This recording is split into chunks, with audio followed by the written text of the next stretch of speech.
Well, now it's time to take a closer look at using the cache object. And I'm going to give you some information on using the cache object, and then in the next video actually show you an example about caching. First of all, very similar to the application variables and the session variables, we use key value pairs to store the item. Notice here we say cache to let it know what object we're going to use. We give it a key name and then a value that we're assigning to that key. Pretty straightforward, just like we've seen before. Now, one thing that is interesting is that the cache object has some insert methods, and we can use these insert methods to give us a lot more functionality with these things. First of all, we can use the dependency parameter, and this is how we establish dependencies between items in the cache object, so that if we remove one item, it removes the other item. There's an absolute expiration parameter that we can determine, that we can set to tell the cache object when to drop this particular item in a matter of days or whatever. There's also a sliding expiration. This is kind of cool. This drops an item based on the last access. So we tell it to drop it after 3 days. So if somebody accesses it and 2 days later somebody else accesses it, it basically picked up some life. It's only going to go away 3 days after the last access. Cache item priority.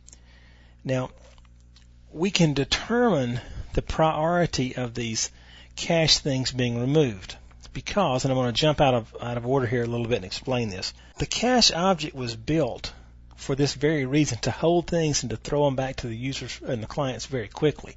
But you can see where this thing could become too much of a good thing and basically just suck up all the memory off the server and cause the thing to wobble and fall over. And so the cache object was designed to be really easy on the server and to not consume a lot of the memory. And it's basically a very meek, mild kind of an object. And so it is possible that if the server starts to run low on resources, that it will come to the cache object and simply reclaim some of that memory. And what it's going to do is start emptying the cache to get some of the memory back that it needs. And so we can set priorities on these. And notice again, the cache item priority is going to determine the priority. We're going to tell it how we want it to behave and who we want it to choose first when it comes time, should it come time, to claim some memory back. We can use a setting of above normal, and this makes that item to be less likely to be removed than normal. Now notice the Microsoft wiggle room, less likely. Okay, so we can't count on it necessarily, but this is going to make it generally stay a little longer. Below normal means it's more likely to be removed than an item with the normal setting. And of course, normal is a default. And so if we don't mention a priority, normal is what we're going to get. Now, a high priority means this is least likely to be removed. It is going to remove all other items before it does this one, or those that are marked least. Low priority means it's most likely to be removed. So as you set these up, if you're aware ahead of time where these things are going to be, kind of on that continuum, then you can determine, or you can tip it off as to how to prioritize these things to preserve your server memory. And then of course we have normal. Then we have not removable, which is never removed, and we're basically saying do not remove this to reclaim memory. And of course we got to be careful with these, or again we can cause problems for our web server. Now, in using the cache object to retrieve a cached item, this is very similar again to session and application variables. We're going to set a value or a particular object, say a label or a text box, the text property, equal to the cache key, whatever was saved there. Now, there are some considerations. I've already mentioned most of these. This thing is designed from the outset to preserve server RAM, not to consume it. So Microsoft's kind of gone out of their way a little bit here to keep us from just consuming all the memory with cache objects. It will automatically remove these things, so keep that in mind.